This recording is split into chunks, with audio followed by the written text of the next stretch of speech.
this live stream, is Shanahan overrated or underrated? And, already you get people saying, underrated. There are people that will probably argue overrated. But, it's all based on this fictional rating, right? This, like, where exactly, who's making the rating? If you say Kyle Shanahan's the best coach in football, I would argue he's overrated. But if you argue he sucks and should be fired, I would argue he's underrated. So I guess without knowing exactly where this kind of, this rating is coming from, without citing anybody's list, would you say, just your general sense of it, that Kyle Shanahan is a better coach than how he's thought of generally in the public? Or is he not as good of a coach, and his reputation is greater than what he actually is in real life?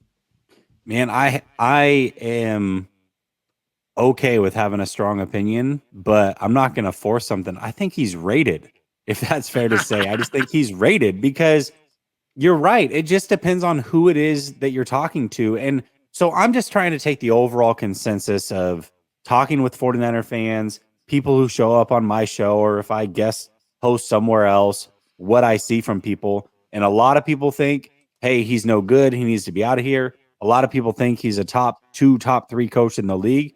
And so if the truth lies somewhere in the middle, I mean, we're probably talking about a top seven coach, I guess, is where I would put him. And I feel like that's kind of the consensus. If you take the 49er, everybody's thoughts, and you combine them together, that's probably where he would land. So I think he's just properly rated.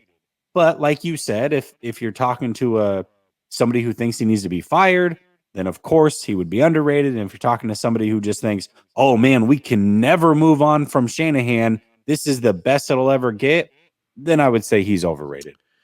Yeah, I would probably say that I think his ability to call a game and to have an offense that produces points is underrated.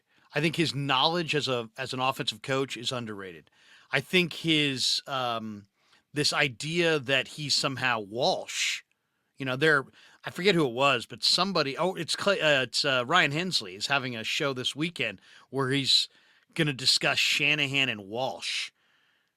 There's no discussion there. I mean, come on. Bill No, Walsh no. created the West Coast offense. His coaching tree is the greatest coaching tree ever planted. It has the most limbs, it has the most coaches. He revolutionized pro football, he changed the sport.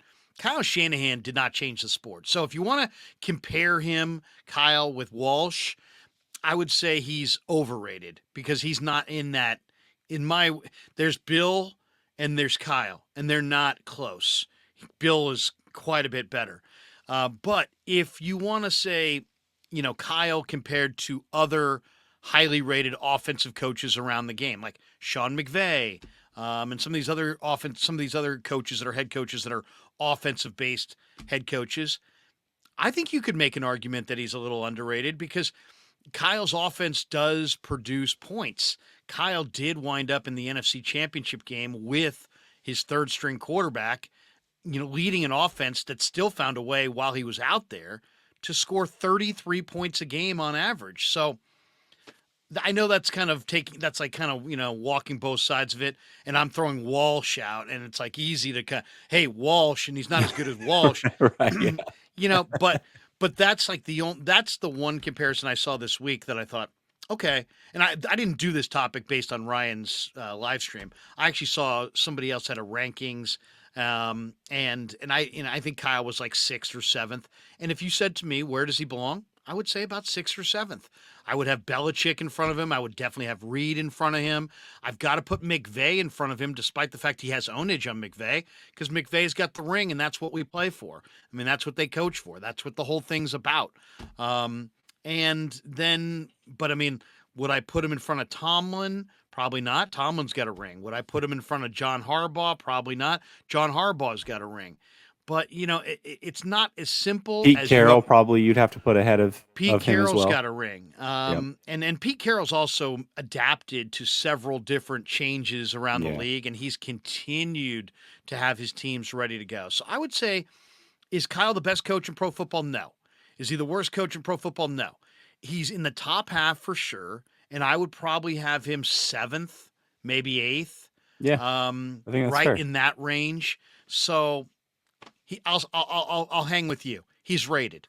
He's Yeah. rated. He and it's all and it is all dependent on who's doing the ratings, and there are people that will be like, when the Niners are going good, he's the best coach ever. It's like, all right, let's pump the brakes.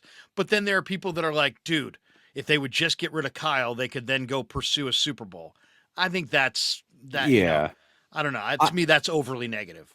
and I think that there are things to his coaching that are over and underrated as well. I think his ability to develop low end draft picks and other coaches super underrated. I mean, he does a fantastic job there.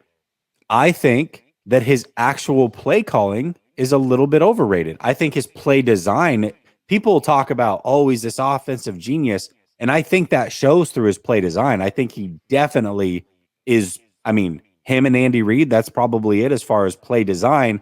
However, picking and choosing when to run those plays sometimes, when to get conservative, when to put your foot on the gas pedal, that type of stuff, I think that is a part of his game that I think personally is a little bit overrated, but overall, I think he is rated.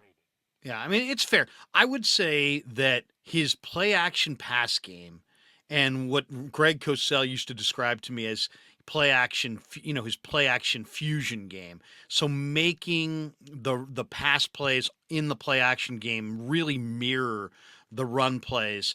I think I would put him as good as it gets in the league. But when it comes to managing the game, your timeouts, when to run, what personnel to utilize, I think he's not. I think he's flawed in a lot of ways, and I think he could use some help. And I don't. And to me, he gets caught. There's too many inconsistencies. I'll give you an example. You're coaching and you're calling plays in the NFC divisional playoff game against Dallas in the first half that were incredibly conservative. He got very, very conservative in the first half of that game. But then suddenly Brock Purdy gets knocked out. You're in the NFC Championship game. You're down by a touchdown, and you get the ball back on the road, and you've got your technically your fourth string quarterback out there, and you're dropping back to pass, and you're trying to attack downfield. It's like, so sometimes he gets in this get back mode. We got to get back. We got to get back, and that supersedes everything. And I think he got in that mode where he should have been like, hey, let's tuck it in. Let's go to the second half, down a touchdown, and let's figure it out at halftime. Instead, he put Josh Johnson in the mode to attack down the field, and he took chances with a questionable line and an inexperienced quarterback, or at least inexperienced this season or last season. He got very aggressive at at a time where, in my mind, they were within a touchdown. What you really want to do in that game once Josh Johnson is in is you want to get to the middle of the fourth quarter down a touchdown or less. And you're right there down a touchdown. If anything, I would have wanted to bleed clock and make the game get to the end, because you're down a touchdown, and if you can stay down a touchdown, guess what that means? You're one play away from winning the game. Instead, he wanted to get back before, get back on the board with Josh. And I thought he asked him to do too much in that situation. And I just didn't. Sometimes I don't like his feel. Give you another example: Super Bowl against Kansas City. Deebo Samuel, every Niner fan knew it at halftime. If you had gone to Vegas and you were in Vegas, I guarantee you at halftime of that game, Deebo Samuel was the favorite to win the MVP. Oh yeah. He got two touches in the second half. Two times he touched the ball in the second half. I asked Kyle about it, and he's like, "Well, that's not necessarily how I do things." Well, that's how you should do things, because guess what? When the Rams got down, or the Rams had to go for it in key moments, it was Stafford throwing to Cup in the NFC Championship game, and they beat you. So that's your, the money plays. Put your money players out there and feed them the ball. Deebo was having a monster game. Should have touched the ball 10 times in the second half. To get two touches is criminal. So sometimes I feel like his feel is not the best, and he sometimes he wants to get back in the game too fast, and then I think there's also times where several examples that game and maybe going back to Atlanta, if they just ran the ball a little bit more, they might have had a better chance to win some of those games. So I don't want to make this whole stream about Kyle, but I think I can see why people would be like, "Wow, he's incredible," because the run pass fusion in his play action game is on par, and he's a ruthless play caller. But there's some work that needs to be done, some improvement that needs to be made on just managing the game, managing the personnel, managing the clock. Yeah, I completely agree with that. Another game that comes to mind was versus the Rams in the NFC Championship. You know, they ended up going for it on fourth down, and they did the play where they have Trent Williams pulling, but on it was on the third and on the fourth, they didn't have Debo Samuel on the field at all. And when Kyle was asked about it, he's like, "Oh, well, you know, everybody needs a breather." Well, Kyle, you had timeouts. Like, even if you don't use Debo, you want him on the field as a decoy. Maybe it looks like he's going to get the ball. Call a timeout and get him back out on the field if that's what it takes. It just there are some weird things that Kyle definitely does. And, you know, to me, like I said, phenomenal play designer. I would put him up there with anybody, but it's one thing to design the plays and it's another thing to call the plays. And I think sometimes, to your point, the feel is where it's less than what you would hope from him.